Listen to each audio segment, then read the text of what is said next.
Working விமனை பொறுத்த வரைக்கும் நாங்கள் ஜோக்காகவே சொல்லுவோம் என்னன்னா, நீங்கள் வந்து உங்களுடைய எமர்ஜென்சி நம்பர் எல்லாம் கொடுத்து வச்சுக்கோங்க. நீங்கள் எங்கே இருக்கீங்கங்கிறத தெரிய வச்சுக்கோங்க. உங்கள் ஹாஸ்பிட்டலில் புக் பண்ணிக்கோங்க.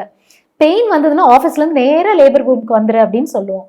ரீசன் என்னன்னா, அது வயிற்றுக்குள்ளே இருக்கிற வரைக்கும் நீங்கள் உள்ளதான் இருக்கு, நீங்கள் பார்த்துக்கலாம்.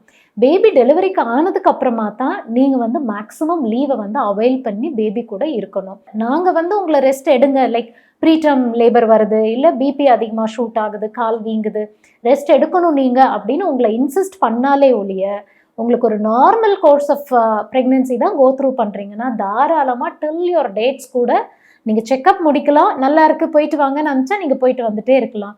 டில் டியூ டேட் வந்து நீங்கள் மெட்டர்னிட்டி லீவ் எடுக்கணும்னு அவசியம் இல்லை. பட் தென் எனக்குன்னு ஒரு பிரேக் வேணும்னு நினச்சா தாராளமாக எடுத்துக்கலாம். அது அப்சல்யூட்லி சேஃப். மேக்ஸிமம் வந்து டெலிவரிக்கு அப்புறம் ஒரு 1 இயர் பேபி கூட இருந்து வளர்த்து விட்டிங்கன்னா that will be fantastic actually.